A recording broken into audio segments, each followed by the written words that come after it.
Tenerlo a todos ustedes de vuelta en nuestra congregación, listo para continuar creciendo en el Señor. Amén. Gloria a Dios, gloria a Dios. A propósito, alegre con nuestra hermana que nos volvió a visitar desde México. Ay, qué alegría más grande. Amén. Gloria al Señor. Gracias por su visita, hermana. Gracias a todos ustedes por estar con nosotros hoy. Antes de iniciar el sermón, quiero aclarar el uso de nuestro plan de lectura. Tenemos nosotros la visión, ¿verdad? La visión de nuestra iglesia para los próximos 2 años, que se llama Más, basada en el libro de Efesios capítulo 3. Queremos más espiritualmente. La idea es de tener una iglesia que sea espiritualmente vibrante. Queremos continuar siendo vibrante espiritualmente. Nosotros alcanzamos esa meta a través de la oración y también a través de la lectura de las Escrituras. Por esta razón presentamos el reto de hacer el plan de lectura, que consiste en leer ciertos pasajes de la Biblia durante 100 días o 3 meses consecutivos. A propósito, déjame ver, junio, julio, agosto, en septiembre, cuando me traigan en septiembre el plan de lectura con hoyos aquí llenos, se le va a entregar un regalito. ¿Sabían eso? Ah, sí, hay una recompensa. Entonces, cerciórense de que de aquí a septiembre entonces ya hayan leído todo el pasaje y cuando vengan se le va a estar entregando un regalo. Quiero explicar cómo es que funciona. ¿Okay? Si usted tiene su plan de lectura con usted, lo puede sacar. Si usted no tiene uno, tenemos más todavía en la mesa. Entonces, después de terminar el culto, le invito a que pase y agarre uno. Por ejemplo, aquí cuando yo lo abro, dice, está en inglés, ¿verdad? Pero los nombres de los libros son casi idénticos, entonces se pueden entender. Primero dice Creation o creación, luego dice Génesis, tiene un número 1, 2 puntos, luego un número 1 guión 2.25. ¿Qué quiere decir eso? Eso quiere decir Génesis capítulo 1, versículo 1, hasta capítulo 2, versículo 25. Entonces usted lee Génesis capítulo 1, termina el capítulo 1, entra al capítulo 2 y lee el capítulo 2 hasta el versículo 25, que es básicamente todo el capítulo. Otro ejemplo, voy a poner el número 3, que sería la lectura del diluvio, en inglés de flood. Y ellos quieren entonces, de acuerdo al plan, que leas Génesis, dice 6.2.5-7.24.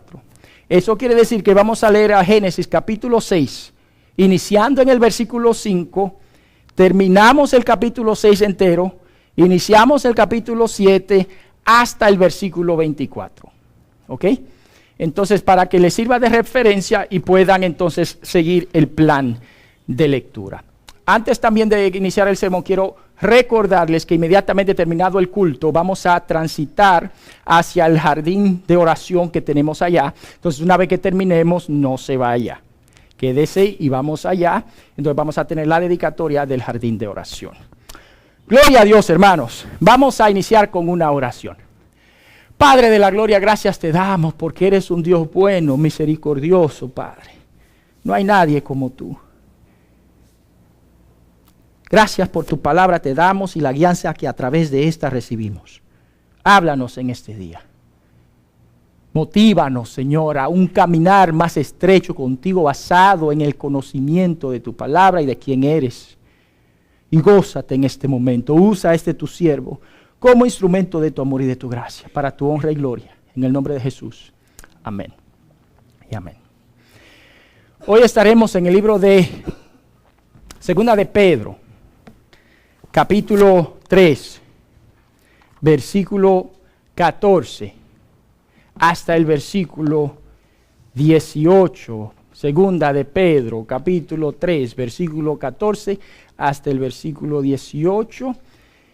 Y el tema para este día es la disciplina de la palabra. La disciplina de la palabra. La disciplina de la palabra. Una disciplina es un hábito, ¿verdad? Y los hábitos son importantes y de hecho todos nosotros somos personas de hábitos, ¿verdad? Usted se levanta y siempre que se levanta hace la misma cosa, ¿se da cuenta? De hecho, usted se levanta del mismo lado de la cama cada día. Cuando usted se acuesta en el mismo lado de la cama, ¿verdad? Y de hecho, si usted ha tenido la misma cama por un buen tiempo, usted puede ver que la forma en la cual usted duerme de su cuerpo ya está grabada en la cama. O sea, ¿verdad que sí? ¿Por qué? Porque aunque la cama pueda ser del tamaño rey, de king size, ¿verdad? Que es grandísima, usted se limita a ese espacio siempre. ¿Y por qué es eso? Pues qué sé yo.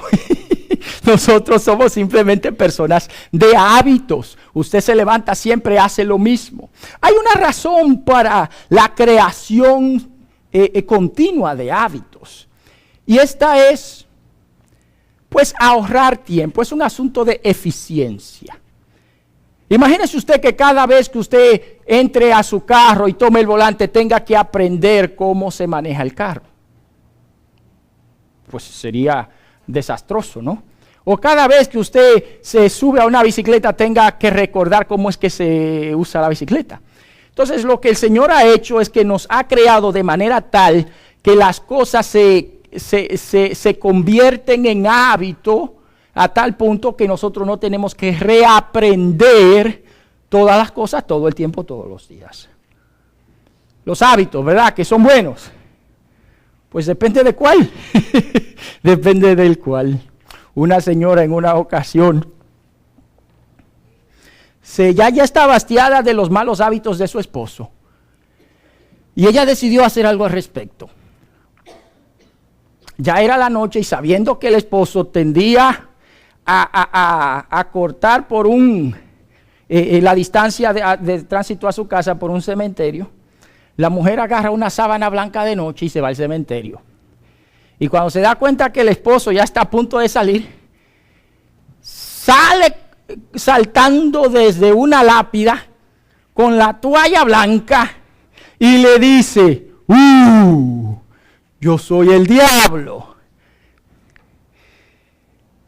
Y el esposo saca la mano y dice, choca a las 5, yo estoy casado con tu hermana.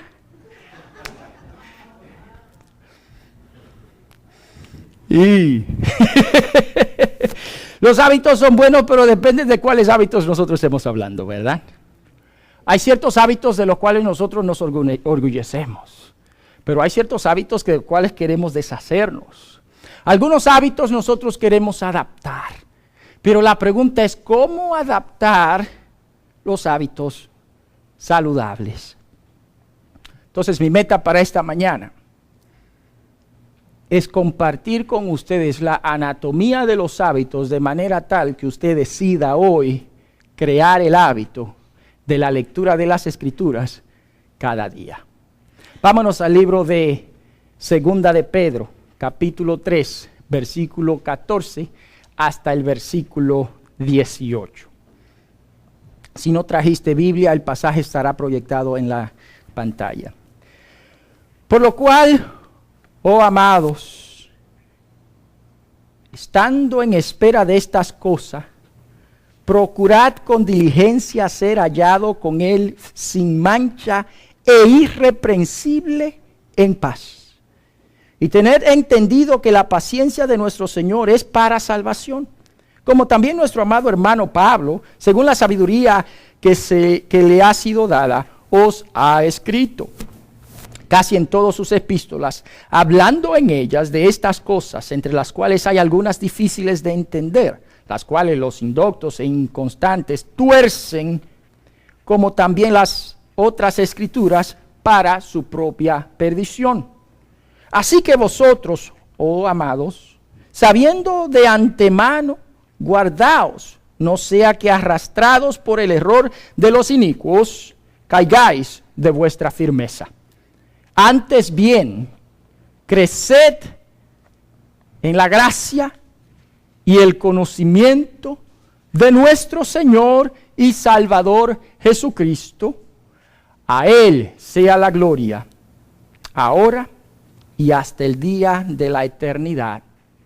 Amén. El libro de Segunda de Pedro, particularmente en el capítulo 3, trata el tema de la segunda venida de Cristo.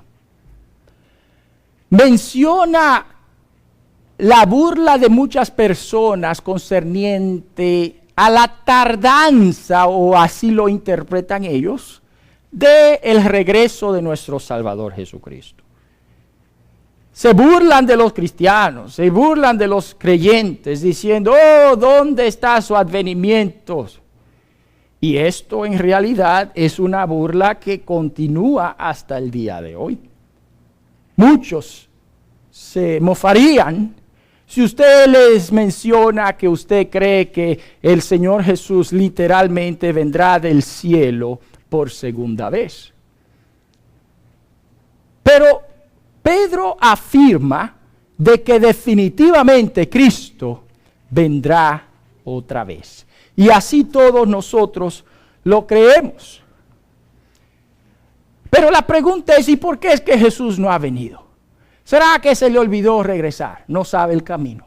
¿Será que está demasiado ocupado, por lo tanto no ha dedicado el tiempo para venir? Que tiene otras prioridades. ¿Por qué Jesús no ha venido? ¿Por qué está tardando en su regreso? Entonces Pedro, en el versículo 9, afirma que la tardanza, por así decirlo, de la segunda venida de nuestro Señor es de hecho para nuestro provecho. Por ejemplo, en el versículo 9, Pedro afirma, el Señor no retarda su promesa, según algunos la tienen por tardanza, sino que es paciente para con nosotros, no queriendo que ninguno perezca, sino que todos procedan al arrepentimiento.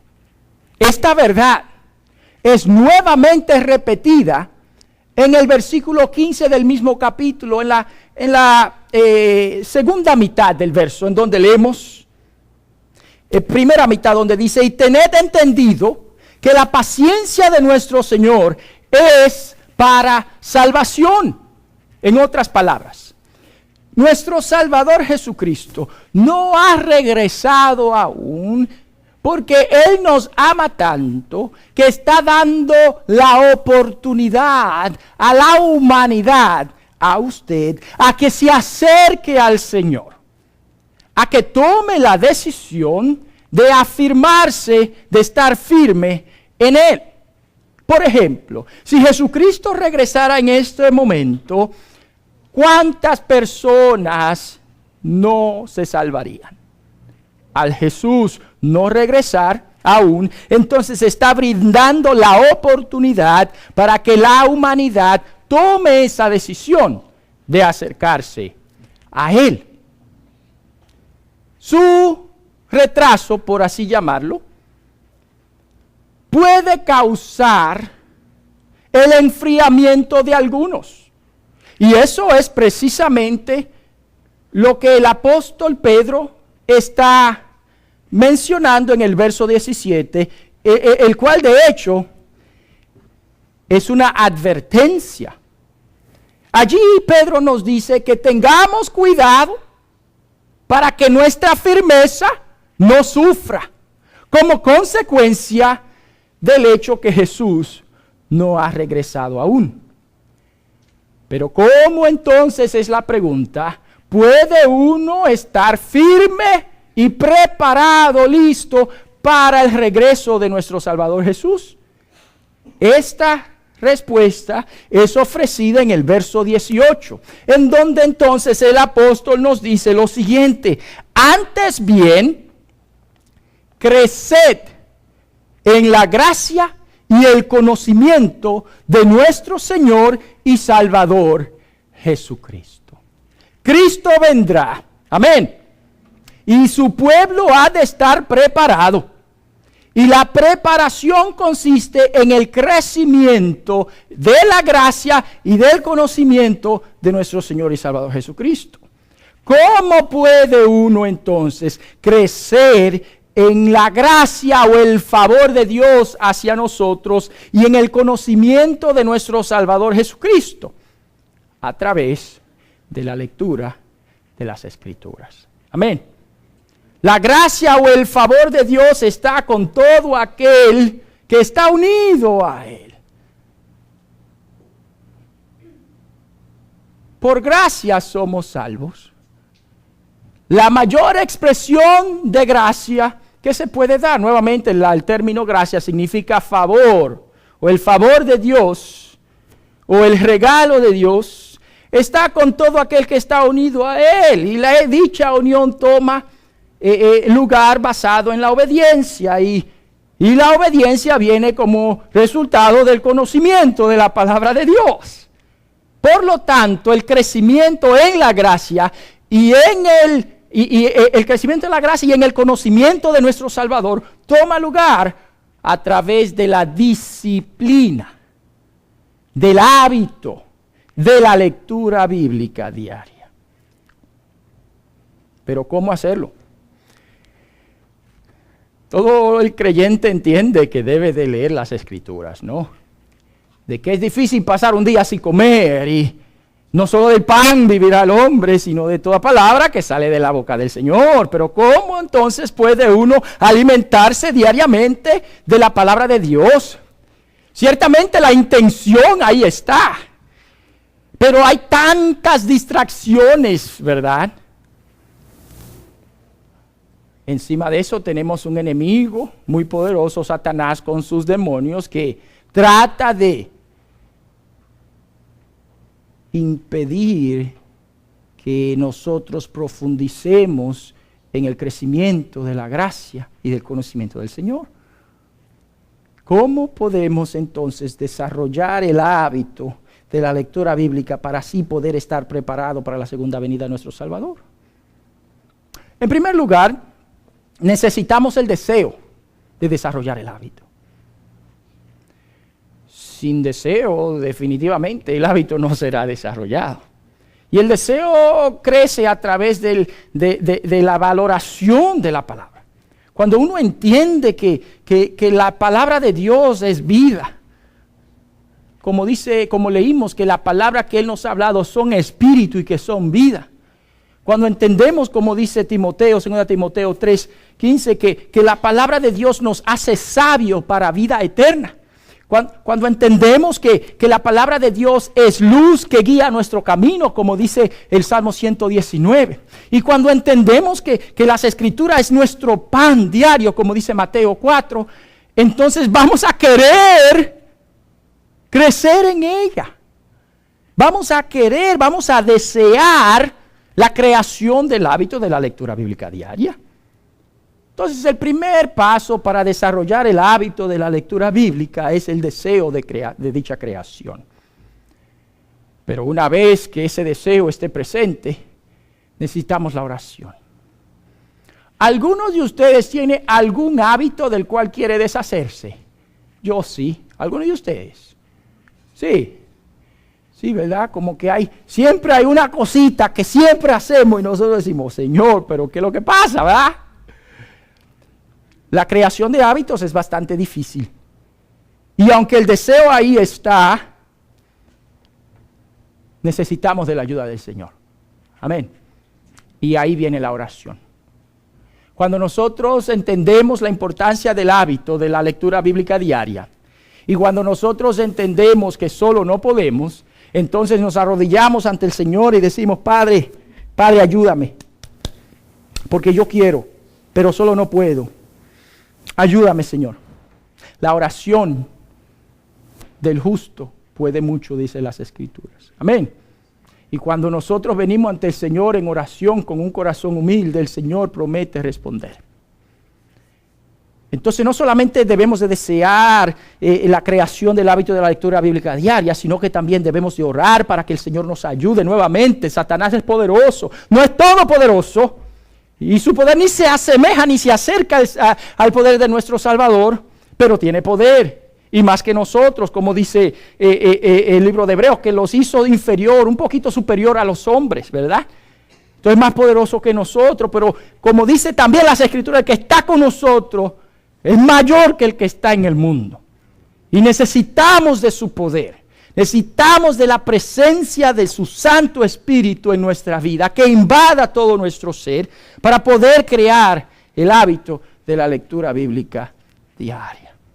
Entonces necesitamos el deseo, necesitamos la oración. Y en tercero, necesitamos ejecutar los pasos que crean el hábito.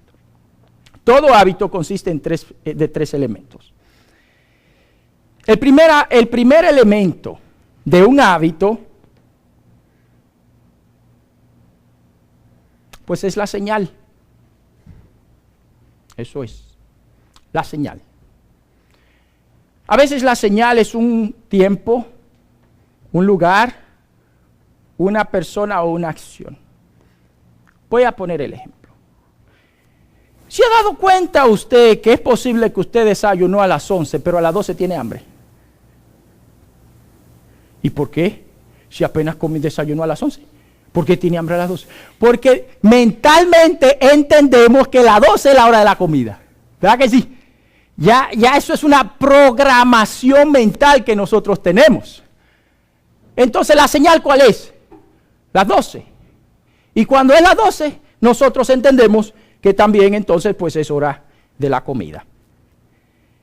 Esa referencia mental, por ejemplo, nosotros la encontramos en el libro de Lucas capítulo 4 en el versículo 16. En el caso de nuestro Salvador Jesús, él tenía la costumbre de todos los sábados ir a la sinagoga. Entonces, ¿cuál era la señal? Sábado. Entonces, va a la sinagoga. Lo mismo que nosotros hacemos. Es domingo. Cuando es domingo, ¿qué hacemos? Vamos para la iglesia. Porque hemos creado el hábito de ir a la iglesia. Todo hábito tiene una señal. En este caso, la señal puede ser un tiempo. Por lo tanto, si usted quiere desarrollar el hábito de la lectura bíblica, necesita una señal y este puede ser un tiempo. Que ya cuando son, por ejemplo, la 1 de la tarde, voy a leer la Biblia. Y fíjese usted que aunque no lo haga, cuando sea la 1 va a pensar en que tiene que leer la Biblia. ¿Por qué? Porque ya está la señal. Tal vez puede ser un espacio que cuando llega del trabajo a la casa lee la Biblia. Y aunque usted no lo haga, cuando llega del trabajo a la casa va a pensar en que es tiempo de leer la Biblia. Entonces, para poder desarrollar el hábito de la lectura bíblica, necesitamos tener una señal que puede ser un tiempo. Yo recomiendo que sea tiempo, pero también puede ser un espacio, un lugar que cuando usted está ahí, entonces usted lee las Escrituras. Entonces, todo hábito tiene una señal, pero también tiene una rutina, ¿verdad que sí? En el caso de, por ejemplo, de Daniel, en el capítulo 6 del libro de Daniel, nosotros leemos que Daniel, cuando fue obviamente amenazado por su devoción al Señor, él decidió simplemente continuar con su devoción al Señor y subió al segundo piso de su casa, abre la ventana que apunta hacia Jerusalén y oraba 3 veces al día como siempre él lo hacía. Esa era su rutina, Daniel capítulo 6 versículo 10. Entonces, en el caso de Daniel entendemos esto. Primero, ¿cuál es la señal? Está allá arriba, en el segundo piso de su casa, enfrente de la ventana que da hacia Jerusalén. Esa es la señal. Y la rutina, oración. Cada vez que Daniel está en ese lugar, ora. De ahí viene la idea que algunas personas tienen un espacio específico y solo ahí oran. Estoy hablando de oración duraderas, ¿no? De calidad de oración, en donde usted expresa todo su corazón al Señor y asuntos personales. Hay personas que hacen eso, pero debe de haber la rutina. ¿Cuál es la rutina? La oración. Entonces tenemos una señal, ya sea un tiempo, un espacio, un lugar. Tenemos entonces la rutina, que es la oración diaria, pero después de la rutina necesitamos el tercer elemento de todo hábito: la recompensa. Sea bueno o sea malo el hábito, usted lo ejecuta porque hay una recompensa, ¿verdad que sí? Algo saca de lo que está haciendo. De una u otra forma hay un beneficio. Concerniente al hábito de la lectura diaria de las Escrituras, de acuerdo al libro de Primera de Corintios capítulo 15, nosotros entendemos que la recompensa en nuestro Salvador son grandes. En este caso son sus promesas. Esa es una recompensa. También obviamente nosotros tenemos el plan de lectura bíblica, que la recompensa de seguir el plan, ¿sabes cuál es? que usted logra hacer un hoyo. Esa es la recompensa. Hizo un hoyito. Pero hay una recompensa, algo que trae satisfacción. Ese hoyito quiere decir, mira, yo hice algo, alcancé algo, y este es mi premio. Hizo el hoyo. Ese es su premio. Tal vez la recompensa de la lectura bíblica en su caso es simplemente la sabiduría y conocimiento que el Señor derrama a través de su palabra. O una cercanía más estrecha con el Señor a través del conocimiento de su palabra que usted puede alcanzar. Pero necesitamos tener, para crear el hábito, la señal, la rutina y la recompensa. Una vez que usted tiene deseo de la creación del hábito de la lectura bíblica diaria, que ora para que el Señor le ayude a hacerlo, que crea usted una señal, ya sea un tiempo, un espacio, un lugar, y que usted crea la rutina entonces, y luego reconoce cuál es la recompensa, usted ha creado el hábito. Pero le ha pasado a usted que de repente usted como que pasa por etapas, que por una semana o 2 semanas está leyendo la Biblia todos los días, y después como que se enfría uno. ¿A quién le ha pasado algo como eso? ¿Sabes que sí que eso pasa? Y uno dice, ¿qué pasó? ¿Verdad? ¿Qué pasó? Y también ¿qué iba? ¿Y qué fue lo que pasó? Pusimos los frenos. Bueno, el hábito debe de tener permanencia, ¿no? ¿Cómo podemos nosotros crear permanencia para el hábito? En primer lugar, teniendo una persona o comunidad que nos motive a darle permanencia al hábito. Y aquí viene la importancia de la congregación. Cuando nosotros, por ejemplo, presentamos este plan de lectura, lo estamos presentando a todos. Entonces todos nos estamos motivando a la lectura de las Escrituras. Yo hice un trato con mi esposa. Yo le dije, mira, si tú terminas el plan primero que yo te voy a hacer un pie, pero te lo tienes que comer. Y si yo termino el plan de lectura primero que tú me haces un pie, que con mucho gusto me lo como. Yo pensé que el trato no iba a ser de su agrado, porque ¿quién quiere comerse un pie que yo haga?